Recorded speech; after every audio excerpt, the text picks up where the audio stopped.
Hello everybody, Craig Birnbach here. Welcome to another edition of my video blog, Birnbach's Always Right. For the last decade or so, I've been living in the beautiful Pacific Northwest here in Portland, Oregon, where I cover the Portland Trail Blazers. And that means I get a lot of interaction with Blazer fans. And Blazer fans, they're the best. They're very passionate, but they complain every once in a while. They say, we haven't won a championship since 1977. We've only been out of the first round twice in the last decade. We can't get big-time free agents to come here.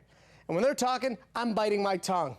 Why am I biting my tongue? Because I'm a Knicks fan, and I know what real pain is. We haven't won a title since 1973. Heck, we've only been out of the first round once in the last 15 years. The Knicks can't get anything right ever. And you know what?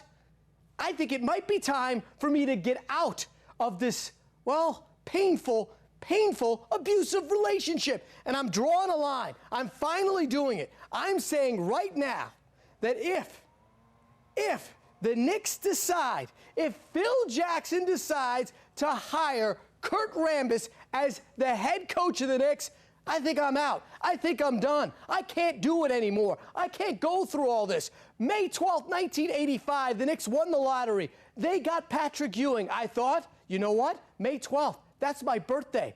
I just got a present of multiple championships. We haven't won a championship, not one, and that was more than 30 years ago. And through that time, we've been a little close. But for the last 20 years, we're a laughing stock.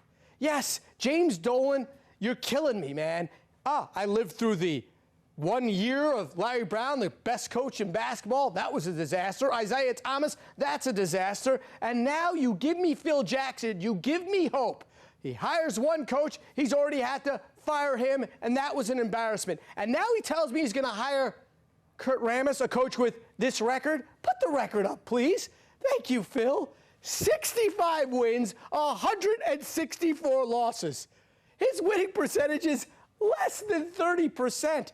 He coached 2 full seasons in Minnesota. He couldn't win 20 games. And Phil Jackson, you're going to tell me this is the guy that's going to finally get my team to win and possibly win a championship? No way, no how.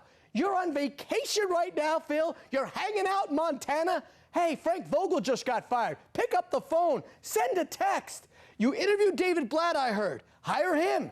I don't care who you hire at this point, as long as it's not this guy. You want to run your triangle offense so badly that the only guy you're willing to hire is the guy that will do everything you say. You're too old to coach every day, so you want to make sure you got the guy that's going to coach for you, and you can just do it over the phone. No way. I'm not going through that. No one thinks that this guy is a good enough coach to win an NBA championship. Here's how I know that. There's been a ton of coaches fired since he was last fired, and Kurt Rambis didn't get an interview. Right now, multiple teams could have called and asked permission from the Knicks to interview Kurt Rambis, but nobody wants to interview a guy with a record of 65 and 164. So I'm telling you right now, Phil, and I'm speaking for, well, all the Knicks fans that I know, that I grew up with. I've been so loyal. I've rooted through it all. But I can't take it anymore. If you do something that everyone knows is wrong and dumb, I might have to step out. I'm just hoping that I have the strength to finally break up with the Knicks. But if you hire Kurt Rambis, Phil Jackson, and the New York Knicks, it's over. And how do I know that's the right thing? Well, that's simple. Birnbach's always right.